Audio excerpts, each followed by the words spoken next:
మరి దీని వెనకాల ఆంతర్యం ఏంటి? నరుని కష్టమును బట్టి ఐశ్వర్యవంతుడు కాదు, యెహోవా ఆశీర్వాదము ఐశ్వర్యం ఇచ్చును. ఈ మాట ఎంతమంది నమ్మగలుగుతారు?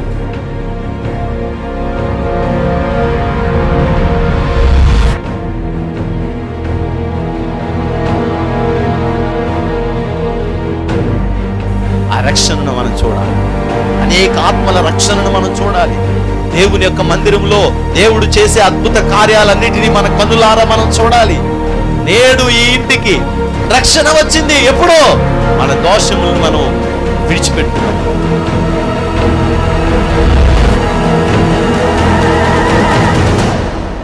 నీ పాపములు శారీరకంగా మరలా చేయకుండా సిద్ధపడి, నువ్వు ఇదిగో నా పాపాన్ని నేను వదిలిపెట్టేశాను, ఇదిగో నేను స్తుతిస్తున్నాను, నేను తప్పు చేశాను ప్రభా అని నువ్వు ఎప్పుడైతే వదిలేసి దేవుని దగ్గర ప్రార్థన చేయడం మొదలుపెడతావో, పరిశుద్ధాత్మ అగ్ని వచ్చి నిన్ను తాకి శుద్ధి చేసి ఈ పాపములో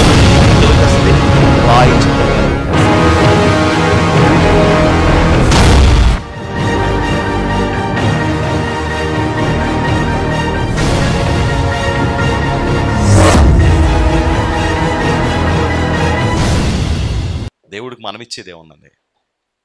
మనం ఇచ్చేది ఏం కాదు దేవుడికి, ఆయన ఇచ్చేదే గొప్పది.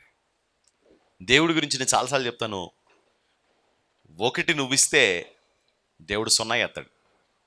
నువ్వు ఒకటి ఇస్తే, నువ్వు 10 ఇస్తే దేవుడు మళ్ళీ 0 వేసి నీకు ఇచ్చేస్తాడు. ఎంత అవుద్ది? నువ్వు 100 ఇస్తే దేవుడు ఒక 0 వేసి నీకు ఇచ్చేస్తాడు. 1000 ఇస్తే దేవుడు ఒక 0 వేసి నీకు ఇచ్చేస్తాడు. 10,000 ఇస్తే ఒక 0 వేసి నీకు ఇచ్చేస్తాడు. ఎప్పుడైనా ఆయన 0 చేరుతాడు అంతే. ఎప్పుడైనా ఆయన 0 చేరుతాడు అంతే. దేవుడికి మనం ఇచ్చేదేంటి? దేవుడికి మనం ఇచ్చేదేంటి? దేవుడు మనకు చేసేదేంటి? ఎంత కృప కలిగిన వాడు దేవుడు. దేవునికి స్తోత్రం. సంత వీధి అనుభవాలు ఎవరికి ఉండకూడదు. నాకు అవకాశం ఇవ్వండి ప్రభా, నాకు అనుకూలత ఇవ్వండి, నాకు కృప ఇవ్వండి ప్రభా. Praise the Lord. హల్లెలూయా. నాకు రావాలి అవకాశం, నాకు రావాలి అవకాశం. నేను చాలా సంతోషపడిపోతుంటాను. నేను ఇల్లు కొనుక్కున్న తర్వాత 3 మాసాలకే నేను ఇల్లు అమ్మేశాను. కరెక్ట్గా 3 మాసాలకే. 3 మాసం వెళ్ళి 4వ మాసం అలా వచ్చింది. 4వ మాసం వెళ్ళిన తర్వాత మందిరానికి స్థలం బేరం వచ్చింది. నేను బేరం ఆడేసి వచ్చాను. అప్పట్లో 8,25,000 స్థలం. నేను ఇంట్లోకి వచ్చి చెప్పగానే వీళ్ళందరూ నా మీద ఏం అనలేక పాపం చాలా కొరకొరలాడుతూ చూశారు. అంతకుముందు పరిస్థితి ఏంటి తెలుసండి? నెల 15 రోజులు నేను రోడ్డు మీద ఉన్నానండి. నెల 15 రోజులు ఆ ఇల్లు బాగు చేయించుకోకముందు నేను రోడ్డు మీద ఉన్నానండి. అంటే ఇప్పుడు నాకు ఆ పరిస్థితులు ఏమి లేవు, ఎందుకంటే ఆ పరిస్థితులు నా దేవుడు చూశాడు. ఊరికే ఒక రాత్రిలో 1 గంటలో చెప్పే మాటలు కాదు. మా అమ్మ అద్దె పెంచుతామంటే మేము మా ఇల్లు బాగు చేయించుకొని వెళ్ళిపోతున్నాం అంటే అద్దెం పెంచొద్దు అందంట. అయితే ఎప్పుడు కాల్ చేస్తారు? వచ్చే నెలలో కాల్ చేసేస్తా ఉందంట. ఆ విషయం నాకు తెలియదు. ఇంటికల్ వాండర్ గారు 15 రోజులు ఉందనగా నాకు కవర్ చేశాడు. కవర్ చేసి ఏమండి మీరు ఈ నెలాఖరికి మరి ఖాళీ చేసేయాలి, నేను ఇల్లు అద్దెకిస్తాను అన్నాడు. ఇల్లు అద్దెకేయడం ఏంటండి, మేము ఖాళీ చేయకుండా మీరు ఇల్లు అద్దెకిచ్చేయడం ఏంటి అన్నాడు. అంటే ఆయన అన్నాడు, లేదండి మీ అమ్మగారు ఖాళీ చేసాం, 30వ తారీఖు ఖాళీ చేద్దామని పోయిన నెల చెప్పారండి అన్నాడు. లేదండి నేను ఖాళీ చేయను, నాకు 2 నెలల టైం కావాలన్నాను. ఆయన ఏమన్నా సార్ ఏమనుకోకండి పాస్టర్ గారు, ఇల్లు వేరే వాళ్ళకి అద్దెకిచ్చానండి అన్నాడు. నేను ఎక్కువసార్లు తర్కించడం నాకు కొంచెం ఇబ్బంది. బతిమాడడం తర్కించడం నాకు ఎప్పుడు లేదు. ఎవరు నేను బతిమాడడం కానీ తర్కం వేయడం కానీ చేయను. ఒకసారి అడుగుతాను, రెండోసారి చెప్తాను, మూడోసారి కాదు అన్నారనుకోండి, అది ఏ విషయమైనా వదిలేసి వచ్చేస్తాను. నేను కిందకు వచ్చాను, మా అమ్మని అడిగాను, ఏంటమ్మా ఖాళీ చేసేస్తానన్నా అంటే ఇల్లు ఏం చేశాను? లేదు ఇలా అద్దె పెంచుతా ఉన్నారు, ఖాళీ చేస్తాం మామూలుగా అన్నాను అంటుంది. మామూలు అన్నం కాదు, ఇల్లు ఖాళీ చేసామన్నాడు, ఏం చేద్దాం అన్నాను. అప్పటికే ఆ ఇల్లు నేను కొని, ఒక పెంకుటిల్లు కొని మా పాతిల్లే, దాన్ని మొత్తం గోడలన్నీ లేపించాను, పెంకులన్నీ దింపించేసాను, రిఫర్ అంతా పోయిందన్నారు. దాని మీద డైరెక్ట్గా రేకేసుకుందాం అనుకున్నాను. రేకేసుకుందాం అంటే మొత్తం ఇల్లంతా పెంకులంతా కింద వచ్చాం. పైన రిఫర్ లేదు, రేక్ లేదు, ఏమో గోడలు ఏం చేయలే. అప్పుడు నేను మేస్త్రాల దగ్గరికి వచ్చి, బాబు త్వరగా చేసేయండి అని చెప్పేసి అంటే, మీరు పైన రేకేయించేయండి. ఆ తర్వాత మేస్త్రులు వారం రోజులకు వచ్చారు. అంటే 15 రోజులు ఎంత వెళ్ళిపోయింది? వారం వెళ్ళిపోయింది. ఇంకెంత ఉంది? ఇంకొక 8 రోజులు ఉంది. మొత్తానికి వాళ్ళు వచ్చి 4 రోజులు 5 రోజులు రేకేశారు. రేకేసేటప్పటికి ఏమొచ్చింది? నెలాఖరు వస్తుంది దగ్గరికి. అప్పుడు వాళ్ళు కవర్ చేశారు. ఏమంటే 28ని ఖాళీ చేస్తారా, 29ని ఖాళీ చేస్తారా? మండిపోతుంది, కోపం వచ్చేస్తుంది, ఉద్రేకం కొంచెం ఎక్కువగా ఉంటుంది. సరే అని చెప్పి మేము 30వ తారీఖుని ఖాళీ చేసేస్తున్నాం అని చెప్పి కిందకు వచ్చాను. ఊరంతా తిరుగుతున్నామండి, కొంప దొరకలేదండి మాకు. చూసి, ఎవరండి మీరు? మేమండి క్రైస్తవులు అండి. క్రైస్తవులా? ఇవ్వండి. మరి ఎవరికి ఇస్తారండి? బేమ్మలకేని ఇంకోటి ఇది చెప్పారు, కౌంట్లకి, బ్రాహ్మలకి కౌంట్లకి ఇస్తామండి. సరే అమ్మ మంచిది. ఇంకోటికి వెళ్ళి మా ఏరియా అంతా అదే పరిస్థితి. ఇంకా మీరు కాపులేనండి? మేమండి దెయ్యాలు అండి, మేము దెయ్యాలు శాఖ అండి. చాలా మంచిదండి, అయితే ఇవ్వండి. ఇంకోళ్ళు అంటే మీరు రాజులేనండి? మీరు రాజులు కదండి, సైనికులు అండి, ఇవ్వండి. చాలా బాధ వచ్చేసిందండి, పిచ్చ తిరుగుడం తిరిగేసాం. 30వ తారీఖు వచ్చేసింది. మరి ఏం చేస్తాం? బ్రతుకులోన శాంతి లేక మార్గమేమి కానరాక. 2 చిన్నపిల్లలండి, మా అమ్మ, మా నాన్న, నేను, మా ఇల్లాలు. ఏం చేయాలి? ఇక ఒకసారి మాట ఇచ్చేసిన తర్వాత ఏసు రక్తమే చేయం. మొత్తం సామాన్లన్నీ తీసుకొచ్చేసి అక్కడ మా పక్కనే భద్రమ్మ గారు అని ఉండేవారు. ఆవిడేమంది మా అరుగు పెట్టి పెట్టుకున్నాం. ఆ అరుగు నిండా పెట్టేసాం, ఇంటి నిండా సామాన్లే. మళ్ళీ ఇటే పక్కన ఇంకొక ఇల్లు ఉండేది, అక్కడ మా బావ వాళ్ళు ఉండేవారు. ఆ అరుగు అంతా పెట్టేసాం. కొన్ని ఏమో ఆళ్ళిళ్ళలో ఇళ్ళలో పెట్టాం. ఆ చివరి మా అత్తగారు వాళ్ళు వెళ్ళినారు.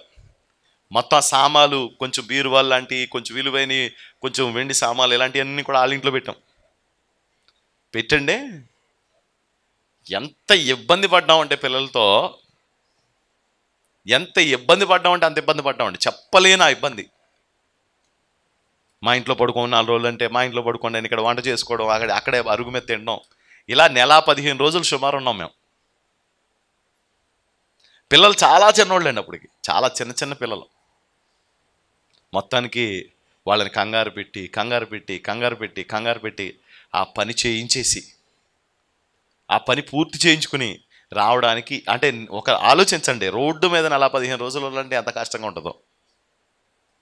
ఒకసారి సిగ్గేస్తా ఉండేది, ఇంటికి దగ్గరోళ్ళే, బంధువులే, కానీ ఆ 1 రోజు 2 రోజులు పడుకోగలం, కానీ అన్ని రోజులు పడుకోగలమండి?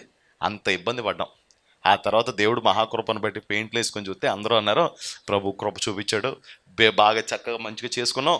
గుమ్మాలు మార్పించాను, తలుపులు మార్పించాను, వంటగదులు మార్పించాను, బాత్రూములు మార్పించాను, టైల్స్ వేయించాను, సీలింగ్లు చేయించాను. 3వ నెల అయిందండి. 3వ నెల ఆఖరికి వెళ్ళి ఒక ఆయన నాతో చెప్తే మందిరం స్థలం చూస్తాకి వెళ్ళానండి. చూసి వచ్చిన తర్వాత తీసుకుంటానన్నా, బేరవాడేసి వచ్చాను. అప్పుడు మా ఆవిడ అడుగుతున్నాడు, డబ్బులు ఉన్నాయా? బేరవాడేసి వచ్చి, అప్పట్లో బాగా ఎక్కువ మాట అమౌంట్ ఉన్నాయా అంటే, మరి ఇల్లు అమ్మేస్తానరా అన్నాడు.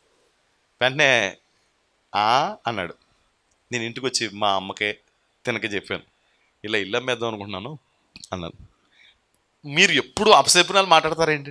అపశకునాలు కాదే, శకునాలే. వీళ్ళు జోక్ అనుకుంటున్నారు. ఇల్లు అమ్మేస్తానంటే, ముందు ఇల్లు అమ్మేస్తాను, బంగారం అమ్మేస్తాను, ఇక అమ్మేస్తాను అనే స్కీమ్ తప్ప వేరే స్కీమ్ ఉండదా మీకంటే? ఆగు, ఆడవాళ్ళ మాట నేను ఎట్టి పరిస్థితుల్లోనూ వినను. వాళ్ళు జోక్ అనుకుంటున్నారు.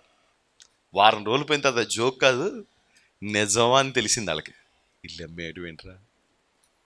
ఇక అందరూ ఏంటి ఇల్లు అమ్మేస్తున్నావా? రోడ్ల మీద తిరిగిన అనుభవాలు గుర్తులేవా? ఏంటి గుర్తు చేసుకో. ఏమి గుర్తురావు నాకు. నా కళ్ళ ముందు పెద్ద మందిరం కనపడుతుంది, మనకి ఇంకోటి ఏం కనపడదు. హల్లెలూయా. అసలు నా బ్రతుకు పెట్టుకున్న బ్రతుకు మొత్తానికి నాకు కనబడేది ఏదైనా ఉంటే మందిరమే. దేవునికి స్తోత్రం. నా దేవుని సన్నిధి నాకు కనబడతా ఉంటుంది అండి. అందుకే నేను ఏం భయపడినా. దేవుడు ఏదైనా సరే దేవుడు కృప చూపించాడు. నేను వాళ్ళని సంవత్సరం టైం అడిగాను ఆ ఇల్లు అమ్మినాయని. ఎందుకంటే ఒకడు ఇల్లు కట్టుకున్న తర్వాత దాంట్లో సంవత్సరం ఉండాలని బైబిల్లో రాసి ఉందిరా. నేను ఇల్లు కట్టుకుని చాలా సరదాగా ఇల్లు కట్టుకున్నాం, ఈ పని చేయించుకున్నావు, సంవత్సరం ఉండారంటే ఉండు అన్నాడు. సంవత్సరం ఉన్నాం అద్దె లేకుండా ఉండి వాడికి మాట ఇచ్చాను కాబట్టి సంవత్సరం తర్వాత బయటకు వచ్చాం. బయటకు వచ్చిన తర్వాత ఈ ఒక ఇంట్లోకి వెళ్ళామండి అద్దెకి. నా ప్రభుకే తెలియాలి ఆ కష్టాలన్నీ. దేవుడు ఎందుకు అలాంటి పరిస్థితి కలిగిందో తెలియదు కానీ మొత్తానికి ఆ ఇంట్లోంచి బయట అంటే ఆ గ్యాప్లో ఆ స్థలం అమ్మి ఆ స్థలం కొన్నాం. నేను అప్పుడు ఈ విషయాన్ని ఎప్పుడు పెద్దగా ప్రస్తావించుకోవడం లేవు, అంటే అంత ఫీల్ అయ్యే విషయం కాదు. కానీ ఒక్క విషయం చెప్పనా, నేను అప్పుడు నేనేమనుకున్నా సార్, అలాంటి అవకాశం నాకే కదా వచ్చింది. నేనున్న ఇల్లు అమ్మి నా దేవునికి ఇవ్వగలిగే అవకాశం నాకు ఇచ్చాడు దేవుడు. దేవునికి స్తోత్రం. అది నేను ధన్యతగా ఫీల్ అయ్యాను, అది నాకు ఒక గొప్ప భాగ్యంగా ఫీల్ అయ్యాను. అలాంటి కృప నాకు దేవుడు అవకాశం ఇచ్చాడు, నాకు అవకాశం ఇచ్చాడు దేవుడు. నేను దేవుడికి డబ్బులు ఇవ్వడం కాదు. స్తోత్రం, హల్లెలూయా. నేను బంగారు ఇవ్వడం కాదు, నేను కానుక ఇవ్వడం కాదు, నేను ఏదో ఇవ్వడం కాదు. దేవుడు నాకు అవకాశం ఇచ్చాడు. అది హల్లెలూయా. ఈరోజు అది అవకాశంగా ఫీల్ అయ్యాను, అది నా ధన్యతగా ఫీల్ అయ్యాను. దేవునికి మహిమ కలుగును గాక. సంత కాదు దేవుడితో. దేవుడు వచ్చున్నాడండి, దేవుడు వచ్చున్నాడండి, దేవుడు వచ్చి ఉండలేదండి.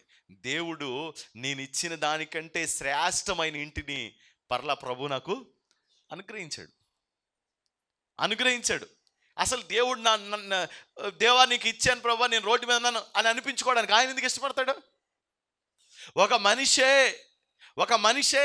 నువ్వు కష్టంలో ఉన్నప్పుడు తీసుకొచ్చి నీ చేతిలో 10,000 పెట్టి, బిడ్డా ఇదిగో ఈ డబ్బులు వాడుకో, నువ్వు కష్టంలో ఉన్నావు కదా అని అంటే, మళ్ళా వాళ్ళకి ఏదైనా ఇబ్బంది వస్తే నువ్వు 10,000 పట్టుకెళ్ళవు, దానికి ఇంకొక 10,000 చేర్చి పట్టుకెళ్తావు. మనిషిగా నీకే ఇంత ఉంటే మరి దేవాతి దేవుడికి ఎంత ఉంటుందంటారు? భూమి నాది, ఆకాశము నాది, సముద్రము నాది, అందులో ఉన్న జీవచర రాశులన్నీ నావి, అడవులు నావి, వృక్షాలు నావి, అన్నీ నావి అని చెప్తున్న దేవుడికి ఇంకెంత రోషం ఉంటుందంటారో? నీకు అచ్చుండేవాడా? నువ్విచ్చిన దానికి 1000 రెట్లు మరలా నీకు అనుగ్రహించగలిగిన దేవుడు ఆయన. ఎవ్వరు నేను దేవుడికి ఇచ్చాను అని అనుకోకూడదు, నాకు దేవుడు అవకాశం ఇచ్చాడు అనుకోవాలి. ప్రైజ్ ది లార్డ్, హల్లెలూయా. దేవుడు నాకు అవకాశం ఇచ్చాడు, దేవుడు నాకు అనుకూలత ఇచ్చాడు అనుకోవాలి. సంత వీధి అనుభవం ఎవ్వరికి ఉండకూడదు. ఆ అనుభవం నాకు ఇచ్చాడు, నాకు అవకాశం ఇచ్చారు ప్రభు, లేకపోతే నేనెక్కడ చేసేది, నేనెక్కడ చెందేది? దేవుడు కృప చూపించాడు. ఆ తర్వాత దేవుడు అసలు నాతో ఇల్లు ఎలా కట్టించాడో నాకే తెలియదు. ఆ తర్వాత గడిచిపోయింది, తర్వాత మందిరం పూర్తి అయిపోయింది ఆ స్థలం కొన్నాం. ఆ తర్వాత అనుకోకుండా వేరే స్థలం, ఇప్పుడు ఉన్న మందిర స్థలం కొన్నాం. కొన్న తర్వాత అందులో మందిరం కట్టడానికి ఎంత వ్యవధి పట్టిందో అందరికీ తెలుసు. చాలా టైం పట్టేసింది. 1 సంవత్సర కాలం పాటు దాంట్లో మందిరం కడతాకే టైం సరిపోయింది. పడిపోయిన తర్వాత ఏం జరిగింది తెలుసండి? ఒకరోజు నేను పనికి వెళ్తుంటే ఫోన్ వచ్చి ఏమండి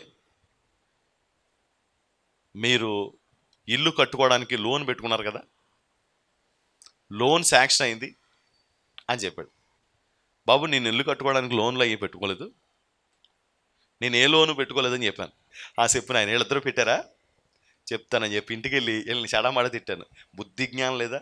గవర్నమెంట్ వాడికి ఇల్లు పెడతారా మీకు అసలు అని చెప్పంటే, ఆగాగో ఇల్లు అమ్మేసావు కదా, ఇల్లు అమ్మేస్తే గవర్నమెంట్ వాడు ఇచ్చే ఇల్లు కావాలి మీకు, లేదు అని చెప్పి నేను అయిపోయింది. మళ్ళీ వాళ్ళు 10 రోజుల పైన ఫోన్ చేశారు, సార్ మీకు లోన్ వచ్చింది సార్ అని. మరి లోన్ వచ్చిందని చంపేస్తున్నావు, 40,000కి బేస్మెంట్ అవుతుందా? 40,000 అండి. వీళ్ళిద్దరు పేర్లు రాయితే ఇద్దరు పేర్లకి వచ్చేస్తే వీళ్ళకో 40 వాళ్ళకో 40తో వస్తుందా? ఇల్లు కట్టావుగా నువ్వు కూడా తెలుసు కదా. మళ్ళీ 6 నెలల పైన తర్వాత ఫోన్ చేసాడు, సార్ ఇల్లు సార్ అంటున్నాడు. మరి బాబు ఇల్లు అంటున్నావు ఇల్లు అంటున్నావు ఆ 40,000తో ఏం చేయాలి? మొత్తానికి ఇలా జరిగి జరిగి జరిగి జరిగి ఈ కాల వ్యవధిలో జరిగి నా ఇల్లు అమ్మేసాం, బయటకు వచ్చేసాం, అద్దె కొంపలు తిరుగుతున్నాం, మందిరం పూర్తయిపోయింది. ఆ 3 సంవత్సరాలు ఇలా జరుగుతూనే వచ్చింది ప్రాసెస్ అంతా. ఈలోక ప్రభుత్వాలు అన్నీ మారిపోయినాయి. మొత్తానికి ఒకరోజు నరసాపురం నుంచి వెళ్తున్నానండి, నరసాపురం వస్తున్నానండి పరిచర్యకి. వస్తుంటే ఫోన్ చేశాడు, సార్ మీరు పలానా అన్నాను. పలానాయే, మీకు లోన్ వచ్చిందండి అన్నాడు. ఒరే దరిద్రుడు, ఎప్పుడు లోన్ రావడం పెట్టారు? 3 సంవత్సరాల నుంచి సభ్యత్రం లోన్ వచ్చింది. ఎవడైనా లోన్ ఎట్టుకుంటే ఆడు తిరుగుతాడు, నువ్వేంట నన్ను పట్టుకొని తినేస్తున్నావు, పీడించేస్తున్నావు. మానం ఫోన్ చేసేవాడు, ఆఫీసర్ ఫోన్ చేసేవాడు, ఈడు ఫోన్ చేసేవాడు. సర్లేని చెప్పి అప్పుడు అన్నాను, అయ్యా మాకు లోన్ వద్దన్నాను కదా, మీకు దండం పెట్టాను కదా అని చెప్పి అంటే, అయితే సార్ ఒకసారి మీరు ఆఫీస్కి రండి అన్నాడు. ఏ అన్నాను, ఈ పాత లిస్ట్ వాళ్ళు అందరు క్లియర్ చేసి కానీ కొత్త వాళ్ళకి ఇవ్వద్దన్నాడు కలెక్టర్. మానం దాంట్లోంచి మీ పేరు మళ్ళీ వెళ్ళిపోవడం, దాంట్లోంచి మళ్ళీ మీ పేరు కొత్త దాంట్లోకి వచ్చేస్తుంది. మీరు వచ్చి బాబు మీ ఇల్లుకి మీకు డబ్బులకి నమస్కారం, నాకు ఇల్లు వద్దు అని చెప్పి మీరు సంతకం పెట్టేసి వెళ్ళిపోండి అన్నాడు. అప్పుడు నేను గౌబా మేము ఇద్దరం వస్తున్నాం అన్నమాట నరసాపురం. వస్తుంటే ఎక్కడ బాబు ఆఫీసు అన్నాను. అంటే ఆ ఇందిరం ఇళ్ళు ఉన్నాయి కదండి అన్నాడు. అక్కడే. ఫోన్లే దేవుడు బతికించాడు. నేను వెళ్ళే రోడ్డే, మన మందిరానికి ముందు ఇందిరం ఇళ్ళు ఉంటాయి కదా, దానికి ముందు అపార్ట్మెంట్ ఒకటి ఉంటుంది కదా, అందులో ఉంటుంది అన్నమాట ఆఫీసు. వాళ్ళు అక్కడండి అన్నాడు. బాబు ఇప్పుడే వస్తాను, సంతకం పెడతాను, వస్తాను ఆయన అని చెప్పాను. వెళ్ళి నేను లోపలికి బయట నుంచో పెట్టి లోపలికి వెళ్ళి ఏమండి ఏంటండి అన్నాను. ఏమండి ఇల్లు కట్టుకోరా మీరు అన్నాడు. బాబు 80,000కి ఇల్లు అవుతుందా చెప్పు నువ్వు అన్నాను. అంటే 80,000 కాకపోతే 8 లక్షలు ఇస్తారేంటండి? ఇది గవర్నమెంట్ ఇచ్చే లోను, సబ్సిడీ ఇచ్చే లోను, మీకు 8 లక్షలు 9 లక్షలు ఇస్తారా అన్నాడు. పోలేండి బాబా, ఎందుకు మీతో నాకు గొడవ ఎందుకు కానీ ఆ కాగితాలు ఇది ఇచ్చండి సంతకం పెట్టుకోండి అంటే, అప్పుడు అతను ఏమన్నాడంటే, ఏమండి కట్టుకోండి అన్నాడు. ఏమండి 80,000కి ఎక్కడ వద్దని చెప్పాను. అంటే మళ్ళీ ఇంకో మాట అన్నాడు, ప్లాన్ ఎలా ఇస్తారో, కరెంటు తక్కువ వస్తుంది, పైపు గమ్మున వచ్చేస్తుంది, పెట్టుకోండి అన్నాడు. ఏదో బుజ్జగింతరండి నన్ను. అంటే నేను అన్నాను, వద్దు బాబోయ్ అంటే. అప్పుడు అతను అన్నాడు, ఏమన్నా 1,60,000 వస్తుంది. 1,60,000 ఏంటి, 40,000 కదా అన్నాను. 40, 40, 80 కాదు అన్నాను. అప్పుడు అన్నాడు, మీరు పెట్టినప్పుడు 40, అది పెరిగి పెరిగి పెరిగి పెరిగి పెద్దది ఇప్పుడు 80 అయిందండి అన్నాడు. ఏంటి అంత మనిషి అయింది అదే? అవునండి 80, 1,60,000 వస్తాయండి అన్నాడు. వేసి రక్తమేజం చిన్నగా ప్లాన్ పెట్టుకోవాలంటే 1,00,000 అవుద్ది, అంటే మీకు 2,60,000 వచ్చినట్టే అన్నాడు. అనగానే బయటకు వచ్చి ఇంక వెంటనే, అసలు మనకి దేవుడు ఇచ్చాడు ఇల్లు, మీరు ఇంకేం మాట్లాడద్దు, వెళ్ళి సంతకాలకి ఎంతకాలం పెట్టద్దు. నాకు ధైర్యం సరిపోట్లే. యేసు ప్రభువా, ఒకవేళ మధ్యలో ఏమన్నా అభ్యంతరం అయితే అమ్మేద్దాం అంటే, ఇంకా అమ్మడం తప్ప వేరే మాటలేదా అని గొడవ పడుతుంది. సరే ఇక గొడవ ఎందుకు, అప్పటికి చాలా చాలా జరుగుతున్నాయి. సరే యేసు రక్తమే చేయనుకుని వెళ్ళిపోయి, సరేనండి అయితే మేము తీసుకుంటామండి అని చెప్పేసి అంటే, మీరు కాగితాలు ఆధార్ కార్డులు అన్నీ ఇచ్చేయండి అని చెప్పేసి అన్నాడు. సరే మాకు తెలుసున్న ఆయన దగ్గరికి వెళ్ళాను. అంటే ఇల్లు కట్టాలి, ఒక్కొక్కడు వచ్చి ఇంత కావాలి అంత కావాలి ఎంత కావాలి ఎంత కావాలని అడుగుతున్నారు. బాబు నేను అంత కట్టలేనండి అని చెప్పేసి మొత్తానికి ఒక అతను తీసుకొచ్చాడు. అతను వచ్చి ఆ రోజు వచ్చి ఏమంటే లైనింగ్ చేద్దామని చెప్పేసి అంటే ముగ్గులు వేసారు. ముగ్గులు వేసేటప్పుడు కూడా నా దగ్గర ముగ్గు కూడా డబ్బులు లేవు.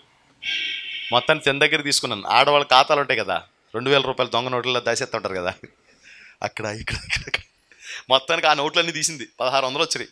వేసి రక్తం విజయం ఆ నోట్లన్నీ తీసింది. కర్మాగారంలో ఉంటాయన్నమాట, మీ అందరూ కూడా ఉంటాయనుకోండి, గదులు పెట్టి స్కీమ్. ఏమీ లేవంటే ఆడవాళ్ళ దగ్గర 10,000 ఉంటాయి. ఏమీ లేవు అంటే ఆడవాళ్ళ దగ్గర ఉండవండి. వీళ్ళ వైపు చూడకూడదు, వీళ్ళ గట్టి కర్రలు ఎర్ర చేసేస్తారు, లైట్ కంటే ఎక్కువ వచ్చేస్తుంది పోగస్. ఏమీ లేవురు అంటే 10,000 ఉంటాయి. మొత్తానికి అలా కాదు అని చెప్పేసి మొత్తానికి నేను ఏమారితే 1,600 తీసిచ్చింది. వేసి రక్తం చేహు కర్రలకి ముగ్గుకి. అంటే ఇల్లు కట్టడానికి నా దగ్గర ఏమీ లేవు అని చెప్పడానికి ఈ పదాలు చెప్తున్నాను. ఏమండి ఆడు ఎలాగని లోన్ ఇచ్చేస్తాడు, ఇవ్వలా, అయిపోయింది.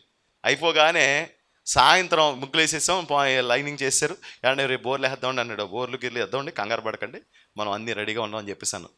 అంటే ఈలోగా పడుకున్నాను.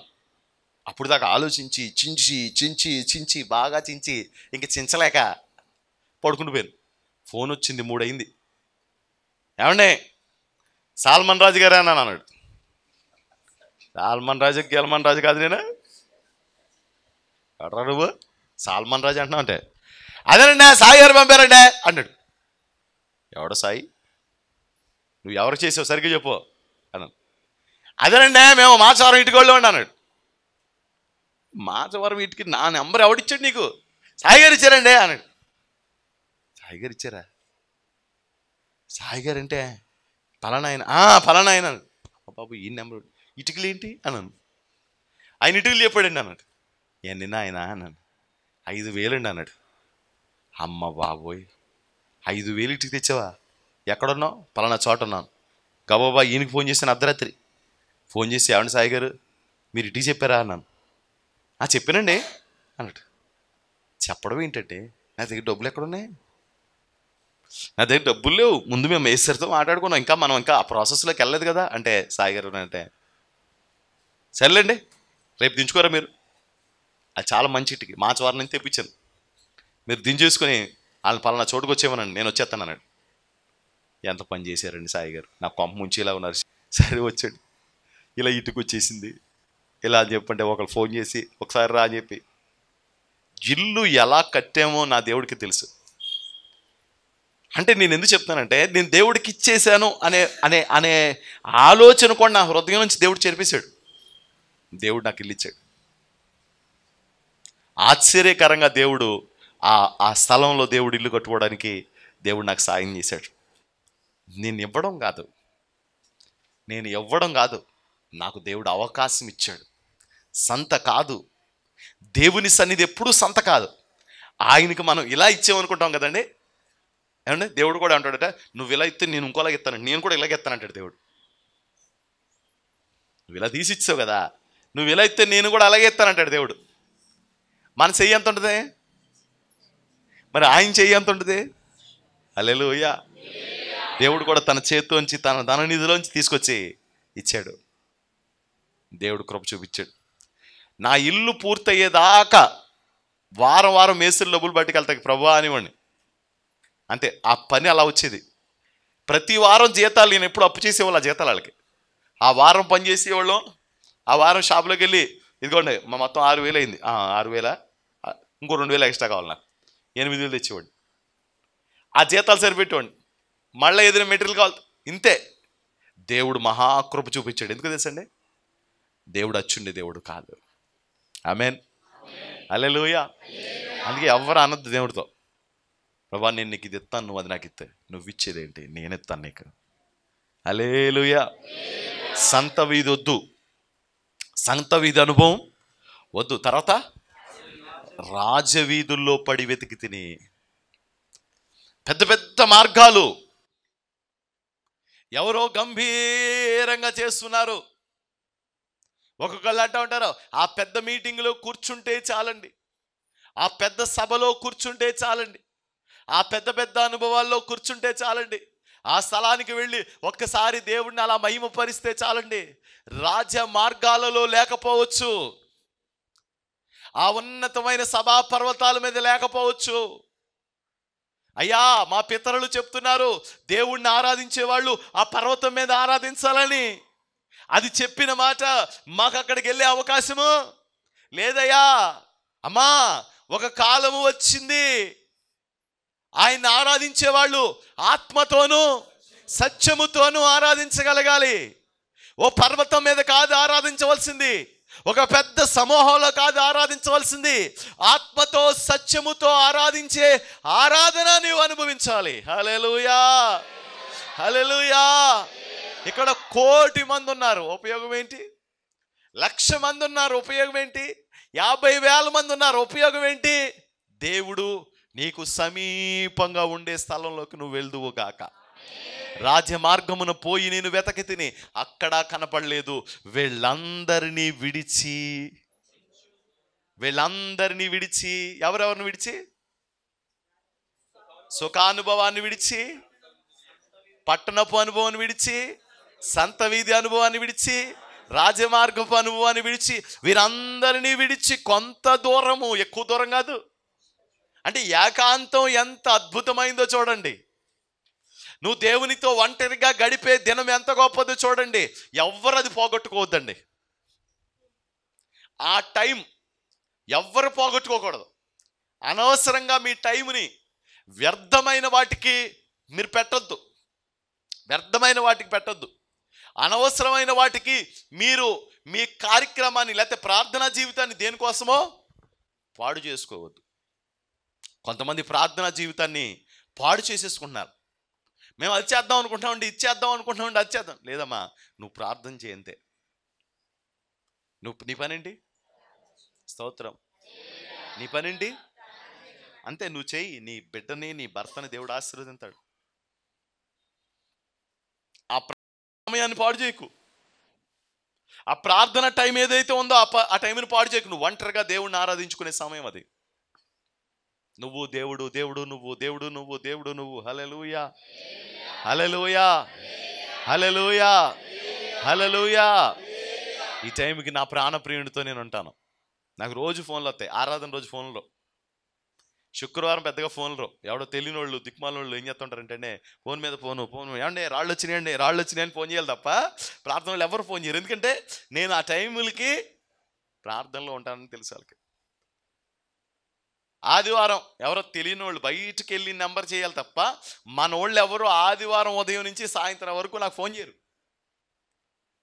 అలాగే నువ్వు దేవుడితో ఏకాంతంగా గడిపే సమయం ఉంటుంది చూసావా, ఆ సమయాన్ని ఎవడు పాడు చేయకూడదు.